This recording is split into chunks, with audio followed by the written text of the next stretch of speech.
Hello Kannamma here. என்ன மாதிரி நீங்களும் இட்லி தோசை மாவெல்லாம் வீட்டில் அரைக்க முடியாமல் கடையில் வாங்கி யூஸ் பண்ணியிருக்கீங்களா? வீடியோ ஃபுல்லாக பாருங்கள், கண்டிப்பாக உங்களுக்கு யூஸ்ஃபுல்லாக இருக்கும்னு நான் நம்புகிறேன்.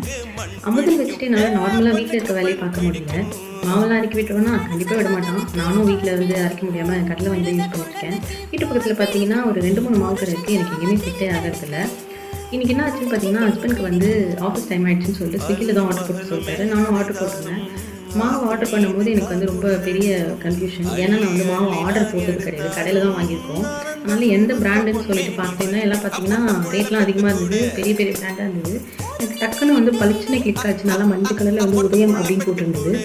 ரேட்டுமே வந்து மற்ற பிராண்ட்ஸை கம்பேர் பண்ணும்போது கம்மியாக இருந்தது, 25 rupees half KG. So order போட்டு ட்ரை பண்ணி பார்க்கலாம் ட்ரை பண்ணேன். சூப்பராக இருந்துச்சு. அந்த மாவு பாக்கெட்டே பார்த்திங்கன்னா சாஃப்ட் இட்லிஸ் வீட்டில் அரைக்கிற மாதிரி இருக்கும் அப்படின்லாம் போட்டிருந்தாங்க. ஸோ அந்த வேர்டிங்ஸ்க்கெலாம் ஏற்ற மாதிரி பக்காவாக இருந்துச்சு. ஸோ அந்த ஹைப்போட அந்த எக்ஸைட்மெண்ட்டோடு அப்படியே வந்து ஒரு வீடியோ போட்டு மக்களுக்கும் ஷேர் பண்ணால் யூஸ்ஃபுல்லாக இருக்குமே அப்படின்னு சொல்லி தான் நான் அப்லோட் பண்ணியிருக்கேன். மேபி ஆல்ரெடி நீங்கள் நிறைய பேர் யூஸ் பண்ணியிருப்பீங்க, நிறைய பேருக்கு தெரியாமல் இருக்கலாம்.